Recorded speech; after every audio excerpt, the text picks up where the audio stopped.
Morning,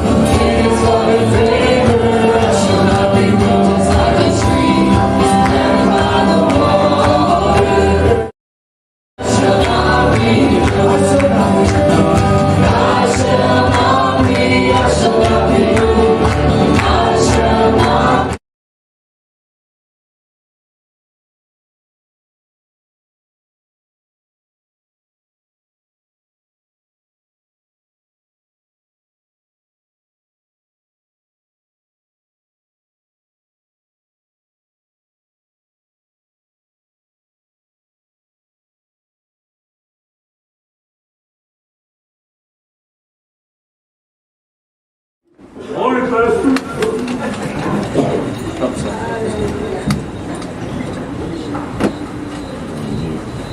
Thank you for that. Reading. Bless you. Lord, today. I want to just take a few minutes before we delve back into our regular Sunday school. I want to talk for a few minutes about the sermon. Oh, turn that guy off. That one was on? On Wednesday,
falter, leave, quit.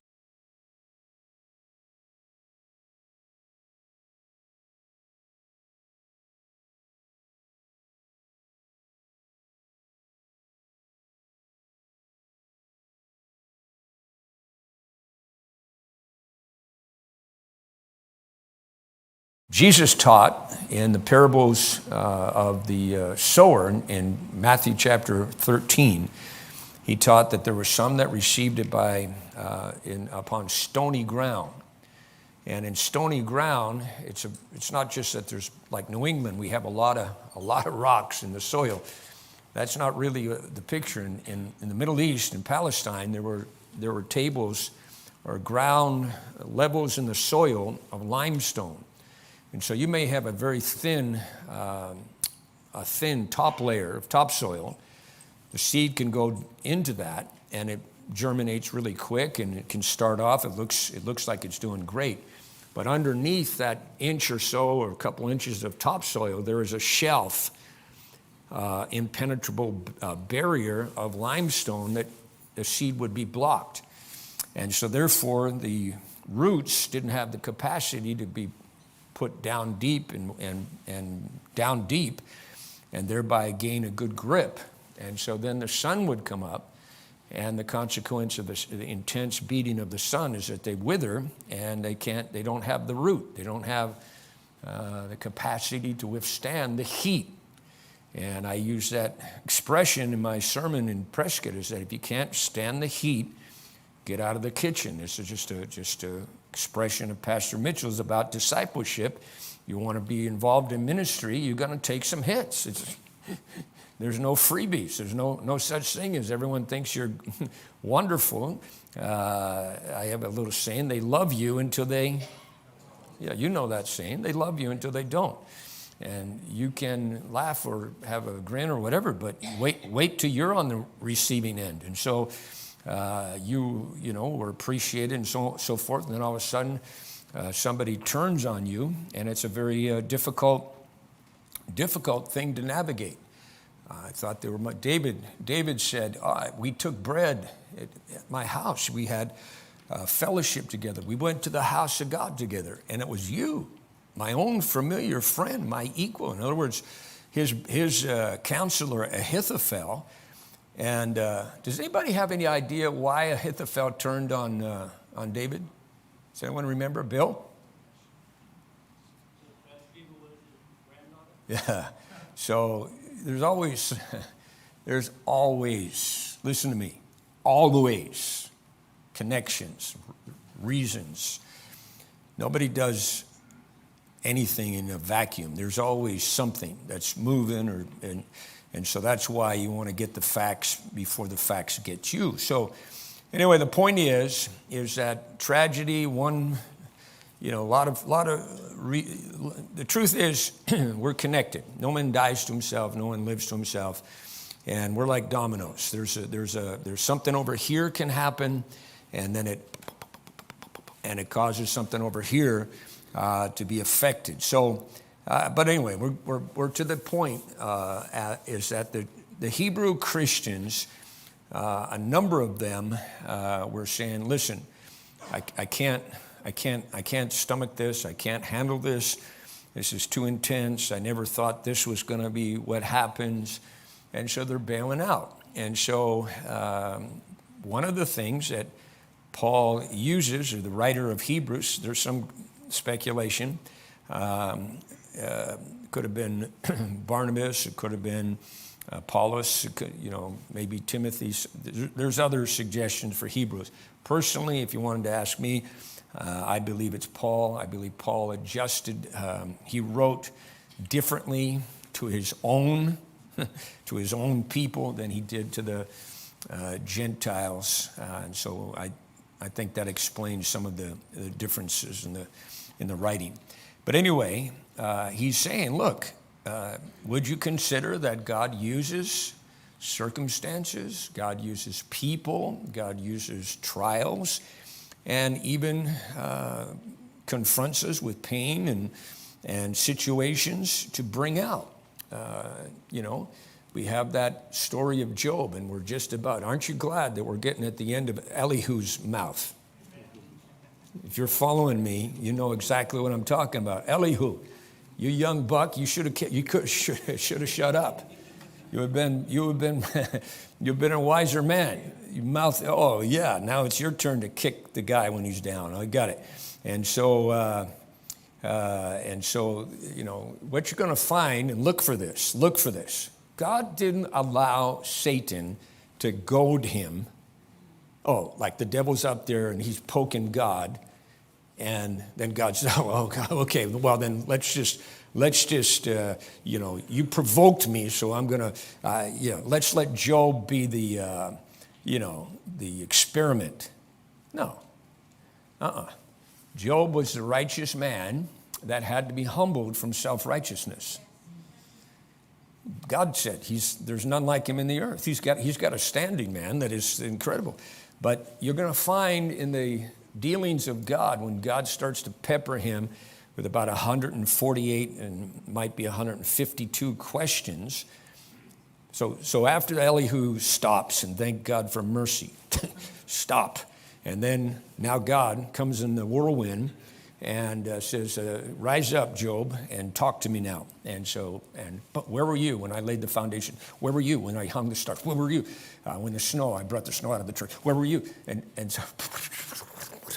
And so Job is like, oh my gosh, I've heard of this God, and I knew he was real, but now I see him.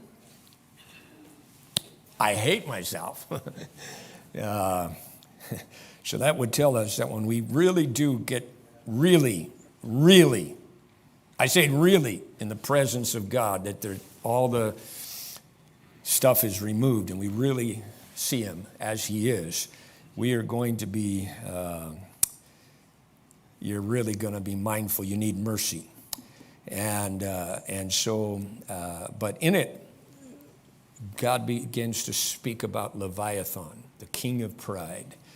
And so those that study and analyze that book, this is a very subtle, this is a very difficult spirit. It's the crooked serpent. It's the fleeting serpent. It's hard to nail him like wind on a tree. Can you put a spear between Leviathan's scales? Nope. There's not even air in between them. They're so tight. And to draw Leviathan out and to get Leviathan, because we can be so taken, we can become so wedded with pride, and he is the king over all the children of pride. Now, that's not just an odd one-off. What's God talking about that? God's talking about it for a reason, because Leviathan happens to visit all of our nests. And we all need deliverance from this enemy that's far more crafty than we think or we understand. And so my point is that the correction or the trials that Job went through, it wasn't without purpose. God will allow the devil to start provoking things, but he's got the larger purpose, not just simply taking the bait of a goading, a mocking spirit. That's not how it is. God's going to use this to perfect something in his servant, and all the more refine him, all the more bring him through a course of understanding. And that's a very profound thing, that God is more concerned with your character than he is with your comfort. Get that in your noggin. Noggin is my head. I need it in my noggin.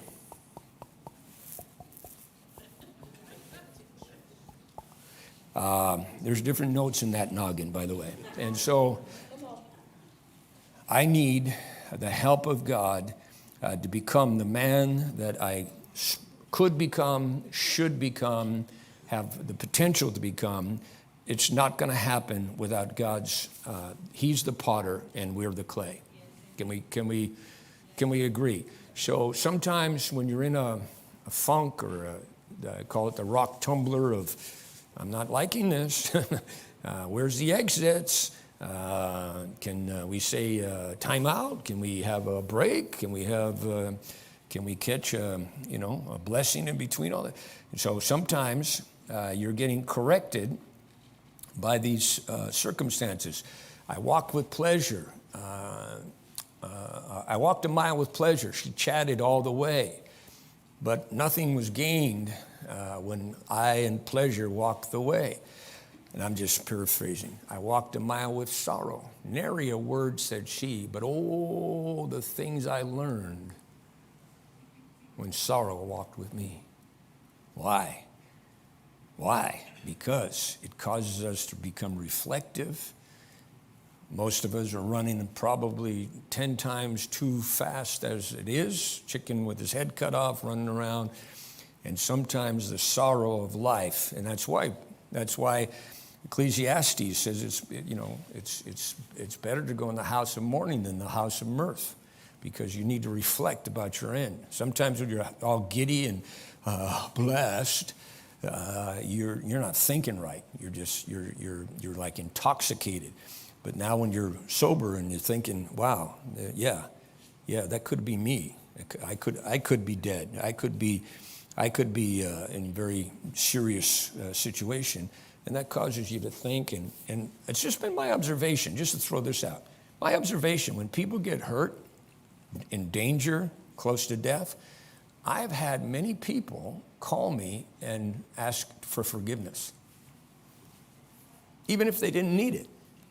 Even if I had no recollection of I have anything in my grill or my craw about that person.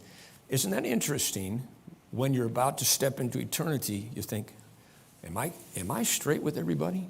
Am I right with everybody? Why does that happen to us? If you're conscious, why does it happen that you think about, yikes, it's about to be curtains. Before I go, God, can I just, hey brother, if I sinned against you before I check out, please forgive me.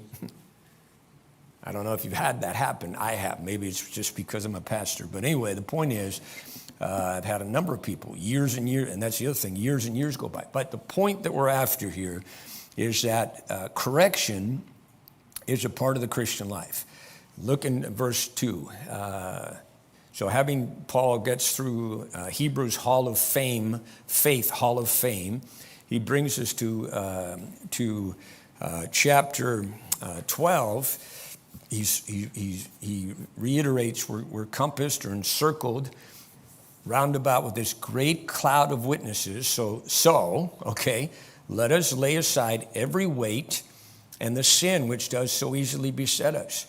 Just a point. There's some things that are not outright sin. They're not outright going to, quote, send you to hell, but it's not necessary. It's not good. It's not something that's helping. It's a weight. And if you see the picture that he's painting of a race that is set before us, you don't want to run a race or compete in a race when you have big backpacks of extra stuff and weights on your ankles. And so there's some things that maybe not out and out sinful, but you could also say, is it good? Is it edifying?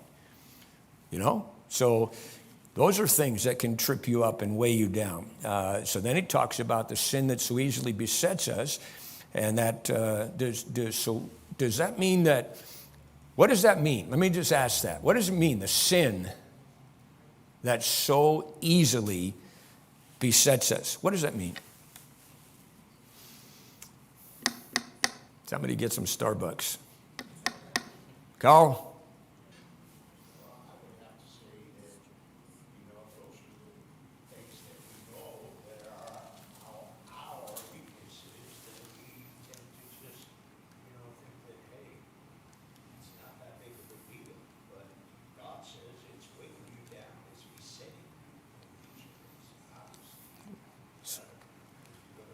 What does it say to you, beset? What does it make a picture in your mind that the sin that so easily besets you, what?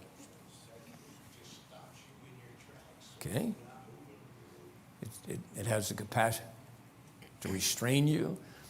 It besets you. It's a picture of a snare. It has a picture of interfering with the flow of God in your life. And so just a point, just to be faithful. Do you realize that all of us, can I put all in capital letters as in all of us, we all have a particular sin that is more likely that we would commit? We all have a familiar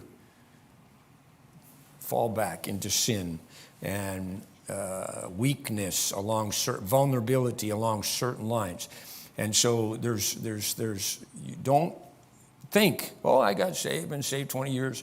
I have absolutely no worry about any kind of sin or any kind of old habit or old practice or thing that's able. No, it says it so easily. So that means that we're taught to be on our guard. We're taught to be vigilant, be sober, be vigilant. Your adversary, the devil, walks about seeking whom he may devour. So the remedy for that, this person that's ready to pounce on us, the remedy for that is be sober, be vigilant, be mindful. Okay, so then it says, look to Jesus, always look to Jesus. May I just comment right there that there's going to be times where sometimes people are in the mix or in the equation, and it's like, you know what, that person's bothering me, that person is influencing or affecting me, hurting me, said something to me, did something to me, looked at me, didn't do something to me or for me. So people, we're in a public, you're not an island. You can be a recluse, you can be isolated, it doesn't matter. Still, people are in the equation. And so it says that we need to look to Jesus, the author and finisher. So I have to remind myself, I'm sure that it would be healthy for you to remind yourself, is that I'm doing this for Jesus Christ. So I'm not giving you power in my life to make me go to hell. You can't make me go to hell. You can curse me, you can fight me, you can kill me. You cannot make me backslide. You can get me upset as far as things you say or do, but I'm not gonna allow. I have to look to Jesus. Okay, Lord, you had things happen. You had people betray you, and so I got to keep the priority is my relationship with Christ. And as I look to him, he's the author, the initiator, he's the completer of my faith. And so that's a trial of itself, right? Have you not had some times when you're going through some things and people are coming in on you and let me tell you this. This is can I have a moment that angels sweep every vibe out of the church right now. Hold on. Okay, so it's okay to proceed now? No vibes. This is a vibe-free thing, and that is that we need to have the ability to look at Jesus Christ and let him lift us above the lower turmoils, the lower issues of life, of pressure, of stress, and we are doing something healthy and wholesome. If you find yourself, this is the point I was going to make, if you find yourself obsessing about somebody with it's got a bad flavor, it's got a bad feel, that person's irritating, that person's hurt me, that person's done something to me, that just simply means you have not dealt with that person properly before God. Life happens. We all get things that happen. But if you now go out of the church and how are you looking to Jesus that's helping your faith and building your faith and encouraging your faith? What you're really doing, if you really want to know, is you're looking to the devil, because the devil is going to come right on your shoulder, and he's going to say, he's an idiot, or she's a nut, or blah, blah, blah, blah, and chipping teeth and accusing the brother, and on and on and on. And so you have to have the capacity. Pastor Mitchell, how do you do it, Pastor Mitchell? You've had betrayals. You've had close people hurt you, hit you. And of course, he's human. Of course he has, of course. And he told me, he said, I have my own, I never forget. He said, I have my own relationship with Jesus. And he said, I learned to take every one of the things that happens to me. I take it as soon as I can to the throne of grace, and I park it. I give it to God. I put it there. And then I have a reference point. I gave that to God. Well, and then you go along, you see that person, the devil tries to bring, no. I already committed that to God. God's going to help me. God's going to work it out. And ultimately, if God doesn't build the house, we labor in vain, right? So why keep something in your craw? So sometimes, just for a point, that's an issue that we have to learn how to let things go, or people. We have to learn how to give people to God and say, okay, I'm parking that issue, that person with God, and then learn even something else. Christianity doesn't just tell you to give that person to God. Christianity teaches you to commit that person to God and ask God to bless and help that person, heal that person, move in that person's life. God, maybe they don't see. Maybe, do you ever consider, because we get personally hurt or personally offended, do you ever consider that some people don't mean to do that to us? Let me just let that one simmer. You know when something simmers, it just goes, it just has a little crackle on the stove. It's just, is it possible that somebody that you're all worked up about, and you've got this idea of a conspiracy plot, they're out to get me, they're out, and they might not even be thinking about you. That's the crazy thing. And so it's possible. And so I've said many times, God, I may be wrong. I don't see the whole picture. There's a blind spot in everybody's driving. There's a blind spot in everybody's relationships. God, you are the righteous judge of all the earth. And God, if I'm wrong, I want to be wrong, actually. If I'm wrong, God, you help me to work that out, see it through. If I'm right, you're the righteous judge. I put it in your hands. You're competent to deal with this. I'm not. By the way, is there anybody competent to straighten out the score? Let's say you've been hurt. Do you think that you're competent to adjust the scales to get the right pound of flesh? I wouldn't do that if I were you. Why would I say that? Why would I say if you had the chance to try to balance the scales, I wouldn't take that? It's a trap. Don't do it. Kim, why? We're biased. We have a personal bias involved. We don't know all the facts. And we're not God. We're not God. We don't know. We don't know. You don't know. I don't know the secrets of the heart. Okay? And so God is able to work things through. And so this is just wisdom. If you had the chance in this life, this person hurt me. I have the right. I have the power. Let's say you did. I have the power to balance the books and the scales. I would tell you, I would urge you, I would plead with you, don't do it. Don't do it. Don't do it. Because you're going to overstep. You're going to overcompensate. You're going to overjudge. And remember a little scripture that we have, judge not, lest you also. There's a law called the poetic boomerang of life, the law of the echo, the law of you reap what you sow. And so even if you could have the chance, you would be very foolish to take it. All right, so we see something here that Paul is moving towards, and he says, consider him that endured such contradiction of sinners against himself, lest you be wearied and faint in your minds. So he's setting us up in a proper way. He's saying, listen, take some solace or take some encourage. Get pumped in some fresh courage. Is that he genuinely was ripped, attacked, assaulted, and all of his purpose was to take all that on purpose, the betrayals and everything else, and he did that, lest you be wearied and faint in your minds. He did that for the joy. And don't think, oh yeah, he's just God, so he was equipped to do that. It didn't affect him.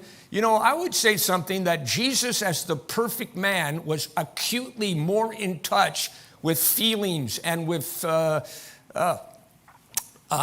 right things that we should, you know, like, in other words, let's say someone hurts you, you feel hurt, offended by that. Could I tell you, Jesus acutely would feel the same slight that you got far more than you did.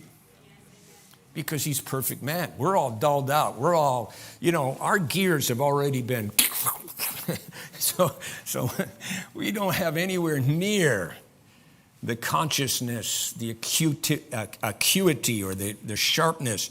And so it says, no, consider Jesus that endured the contradiction of sinners, lest you be wearied and faint in your mind. And it says that he did it for the joy that was set before him. He despised the shame, and he sat down at the right hand. So we know that in the end of the matter, God is at work. God is going to bring right out right. Right is going to win. Right is not going to be always on the scaffold and wickedness on the throne. No. The poet said, how long is that going to happen? Well, it's going to happen until the mystery of iniquity is complete, and then God's judgments, and there's going to be a cleaning, and there's going to be a new heaven and a new earth, wherein dwelleth, where righteousness is at home, where we don't even have to struggle with our sin nature. All of that's gone. Praise God. And so, okay, so then he goes, verse 4, you have not yet resisted unto blood, striving against sin. Is there anybody here that wants to pop up and tell me, oh, I've resisted unto blood? Sometimes we can resist everything except temptation. Get real. Get real.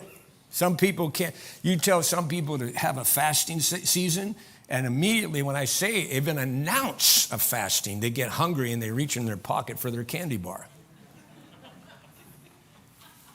And you're going to resist unto blood, huh?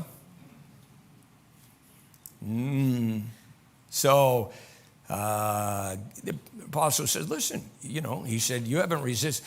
But the implication is you need to be willing to say, I'm going to give my life. I'm not falling for the devil's okie doke. I'm not going for sin. I don't care if you kill me. I'm choosing to go to heaven, trust Jesus Christ. That is the call of all Christians. Resist even unto death is the exhortation. And some of us, and you know, the fact is there are people that in the world are being called to do that. So far, we have not been, but that doesn't mean that something couldn't change overnight. Overnight, the stock market could crash. Overnight, you could have a different world, which has happened to nations. Okay, and so then verse 5, and we're going to open. You have forgotten the exhortation, which is a teaching, the prodding, the urging. You forgot the exhortation. It's a teaching that has an urgency to it. It's trying to open up to your understanding this prodding, this exhortation, which speaks to you as unto children. My son or my daughter, despise not the chastening of the Lord, nor faint when you are rebuked. Whom the Lord loves, he chastens and scorches every not scorches. Forgive thy servant, O Lord. He is but a man that has a clay tongue, and scourges every son. That's a spanking instrument, whom he receives. If you endure chastening, God deals with you as with sons. For what son is he whom the Father chasteneth not? In other words, God's word teaches us that real relationship, real parenting involves correction. If there's not that connection of a willingness to correct, No kid is perfect. No kid has the capacity to just bounce up out of the crib and just live a successful life. It's not in the Adamic nature to succeed. The Adamic nature is inclined to sin. It's biased towards sin. It's biased towards rebellion. It has the seeds of its own self-destruction. Loving parents help. Loving parents catch that, nip things in the bud. Loving parents are willing to take the time, even the trouble, and teach. No, this is not right. And part of teaching is that you're going to get punished if you don't straighten up, if you don't act right. And this is all about correcting now when they're little kids, and they can be taught that, hey, if I punch my sister in the face, and that's going to bring the wrath of dad down, I better not do that again. And if you don't teach your kid that, don't worry, the government will have a chance. But they'll turn them into some weirdo and whatever. So the point is that if you don't do it, the government probably is going to do it. And if the government doesn't, maybe the kid's slippery enough and skates around in life. Well, there's another place. It's called hell. Yeah. I love my child so much, I can't. They're just my friend. Well, you're not reading your Bible, and it's phony baloney anyway. It's more of a selfish thing of parents not wanting to take the time. Maybe you've lost dominion. Some parents have completely lost dominion, and some parents, they won't discipline their kid like David didn't discipline Amnon and Absalom, because his own sin had short-circuited his ability. He's paralyzed. You don't consider that the sin you're doing today, if you're doing certain kinds of sins, you don't consider this. You're doing sins over here, and they affect you now. And then later, as always happens, life is life. Life happens. Now you're called to exercise some dominion, some control over kids, but you don't have the heart for it because sin has knocked a number out of you. I see that many times. So it all is connected. So, but the point of the matter is that God is always, and I want to stress that, correction with God is remedial.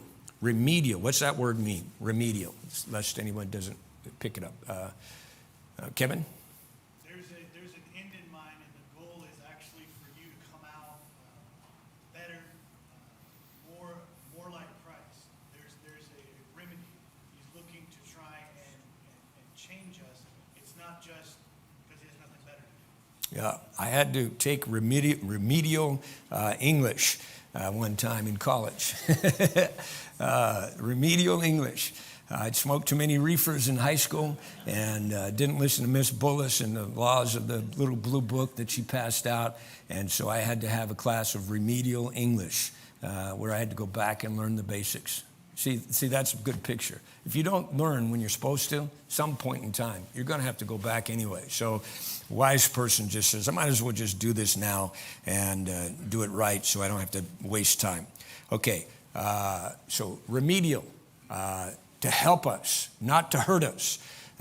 This is the generation, because of a number of factors, if you get corrected, many times immediately we come up with, I'm being rejected, the pastor hates me, the brother, the parent hates me, the teacher hates me, the government hates me. That's not true. It's not true. You say, well, maybe, you don't understand. Listen. In the church, if you are somebody that is going to be faithful in the church, at some point you're going to hear a sermon. Listen, if I don't preach some stuff that rattles people's cages, if I don't preach some stuff that rocks the boat sometimes, I need to be fired. Now, don't get that tape and excerpt and... I know your tricks out there, if you're out there, whoever you are out in the street. But the point is that if you're worth your salt, you have to preach the whole gospel, the whole instruction. And so that means you got to take the good, the bad, the ugly. You have to deal with it. And so we'll choose to seek to do that. And so that's part of it. That's just part of it. And you know what? Actually, there's another way to look at this. If somebody is willing to get up in your grill and correct you, you ought to be extremely thankful for that. Because most of the people in the world will not do that. They will not take the time to ask you, what's wrong with you? Why do you have that look on your face, Cain? Isn't that so interesting? One of the first things that happens in man's issues of correction, the first time we get a picture of God, the disciplinarian that loves us so much, doesn't just let us go blasting into hell. He comes to Cain, and the Bible said he rejected he had not respect for Cain's offering because it's not Cain, well, I didn't know. No. The Bible said Abel offered a more excellent sacrifice by faith. Faith comes by what? Hearing. Where did Abel hear you have to offer a blood sacrifice? When? Mommy and daddy. Why? Because they tried to have fig leaves and God had to kill some animals. Hello? And I'm sure there was more blood sacrifices going on of Adam and Eve than that was the first time there was Abel just, picked a lucky thing out of the basket. No.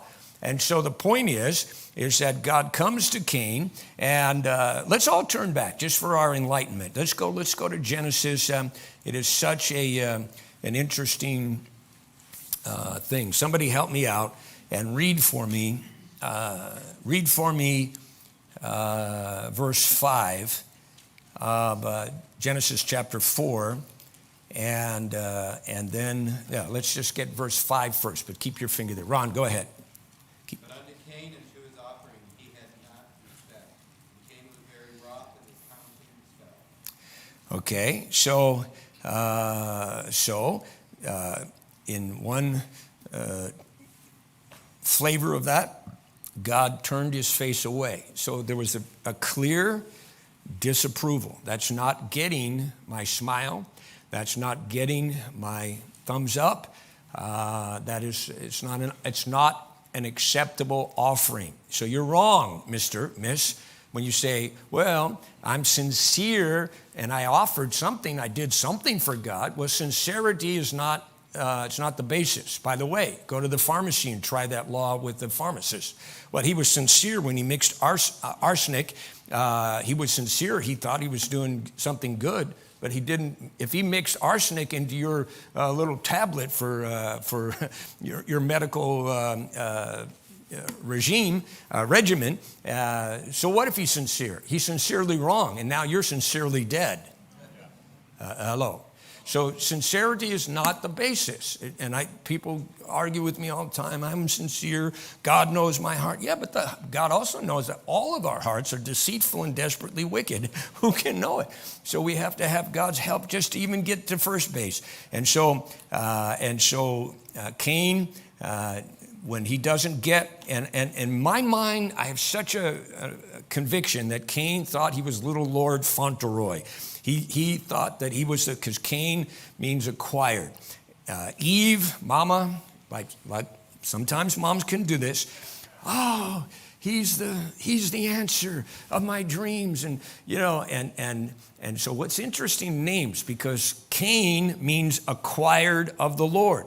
Remember, the only prophecy that Eve has is the seed of the woman is going to bruise the serpent's head. First son, Cain. This is the fulfillment of the prophecy. I got my Messiah. That's my conviction. I think, why would he have not offered blood, Lord? Well, by golly, maybe little Lord Fauntleroy didn't think he needed blood. Is that, I don't know. I'm not going to argue with you over it. Doesn't, but it's just, that's my thought. And so, can you imagine if all your life you've been brought up to believe that you're like the little Lord Messiah, and now all of a sudden God rains on your parade? That would be a hard thing to chew on, wouldn't it? And it obviously was, because his countenance, and I love to just point out, is that God watches our face in church.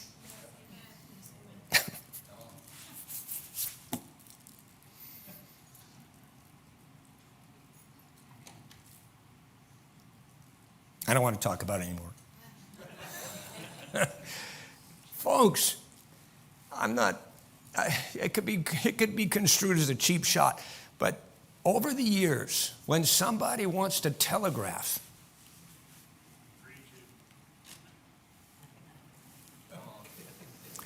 I've had people do this. They're watching me like a hawk. I look at them and they do this. They do it on purpose. I'm not going to let the pastor think I'm listening to his sermon. God said, why is your countenance doing that? That's not me. You don't have to worry about me. I'm just a man. No worries. But God said, why did you do that, Cain? Your countenance fell. Why did you fall? You looked away. That's an interesting one. That would be an interesting sermon. Don't look away when the pastor looks in your direction. Let's move on. And so God says, why are you wroth? And your countenance is fallen. So just a little hint, your face is connected to your emotions. Is that not true? We're telegraphic. And if we want to broadcast that we're angry, yes, we are very, very telegraphic. And so God just goes right to the point. He said, well, if you do well, you shall be accepted.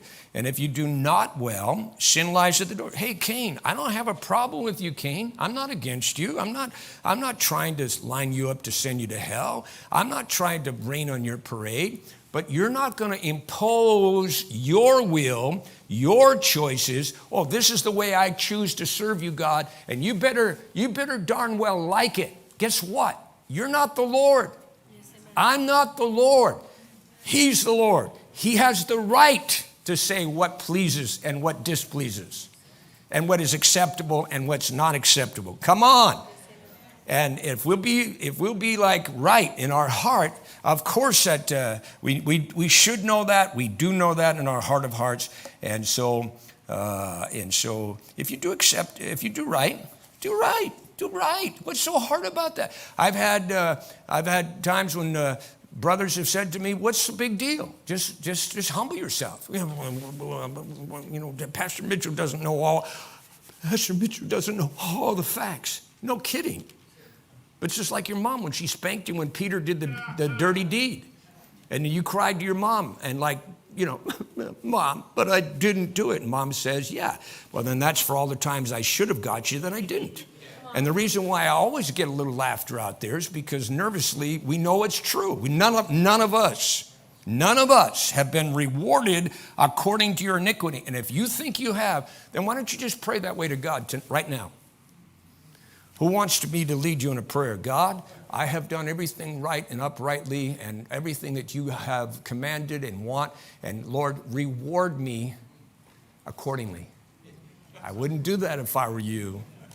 Watch out, because, all right, so let's get any input.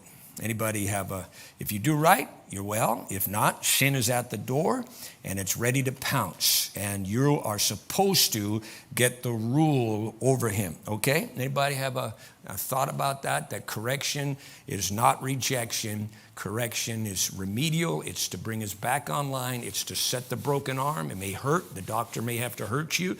But the doctor is not going to harm you. He's in the medical field to help. Go ahead, Mary. You know, God loves us. He's our Father. And Yeah. then you are a representation Supposed to be, yes. as far as a father of the faith, of the church. Yes. And so, like a shepherd. And, you know, I can tell you love us because you're not afraid. I'm sure it's not easy for you at times, but I know the correction comes for you because you care about us. And there's always healing when people want to change their ways and make it right.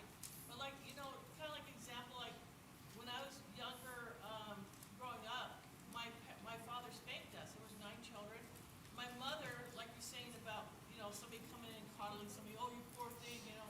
She never coddled us when our dad spanked us, you know. And he's corrected us. Now, my dad didn't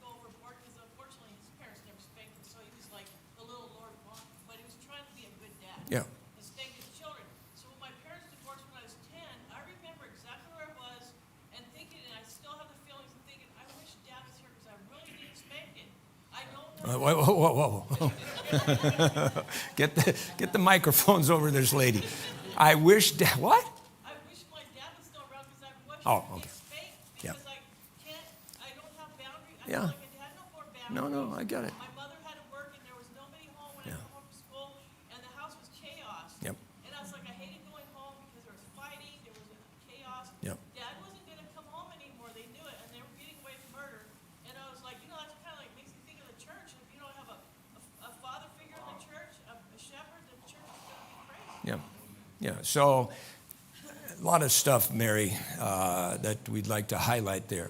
So I have this conviction. I mean, I know it's true in my life. I've wished before. You know what? I probably need a trip to the tune-up shed. I've had some attitudes before. But you know what? That's the genius of as we've lost Pastor Mitchell, the more the genius of Pastor Mitchell. The conferences saved us. Morning prayer meetings saved us. Male headship saved us. What she's just talking about is that God loved all the precious women that have tried, but there's a difference between dads, between the masculine man that is appointed to have that hand. If dad does his responsibility and mom, there's a compliment. There's a harmonizing. It's a beautiful thing. And so I know about, see, that's the thing. But people jump. Well, I bet, yeah, but there was an abuse. But even like I just heard something from what I felt like I could hear your heart. My dad was over strict sometimes. Yeah, but you knew he loved you. And Control at times, but yeah. he was just human and he wasn't taught that growing up and trying to Yeah. And so, again, I don't want to give any kind of, I don't want to give any credence to abuse. That's not wrong. By the way, correction that involves spanking is not vicious, violent hatred, fueled with rage, fueled with anger. And by the way, if you get boundaries, and you don't have to be one of these crazy parents that says no 50,000 times. I told you no. I told you once, and now it's twice. And the kid knows that he can push your buttons until 15, and then you freak because now you're properly agitated to the point where if you just said no, I told you what I say, I mean, and I mean what I say, whack. There's a little whack. Stop it, or I'm going to hit you again. Okay. You won't like you. Well, if you don't wipe that look off your face, I'll do it for you. That's what my mom used to do. Whack.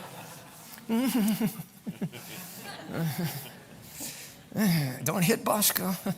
And so, come on. Anyway, this isn't about the spanking thing. Although America has lost the plot, America would be. You see, if you just simply tried to tell everybody, go start spanking, without the proper boundaries of love, of correction, of welfare of that person, if you're starting to spank kids because they're just irritating you, because they're just making you look bad, because it's inconvenient for you, then you're going to do it wrong. It's not out of the right spirit. So that's going to be a mess. It does absolutely depend. And that's the point. If I know that my pastor, if I know that my headship cares for me, I can take a lot. Because I trust him. If I think you're just a loony that wants to just take a cheap shot, you're not going to, to the hand, bro. Right? And that's why you should have listen, I'm going to close it off. That's why you should have a relationship in the church. And that's why you should read Hebrews 13 when it says, salute those that have the rule over you.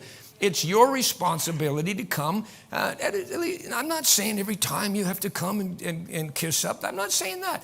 But if you haven't even talked to me or haven't even you're too busy. Well, there's a lot of people that it's interesting. Certain people always find a way to say hello. I'm going to be going on vacation. I want you to know, I don't want you, Pastor, to be concerned with, that if I'm out for 2 weeks, this is where I am. What's the harm in that? Like I'm going to rain on your parade. I'm going to tell you, probably have a good time. Don't take a vacation from God, but you know what? You worked hard. You deserve a good time. I hope that, I wish I could come too. I'm not going to, so part of it is you're all screwed up in your head about headship. But anyway, the point is, it's good to have a covering. It's good to have correction in your life. God bless you. We're out of time.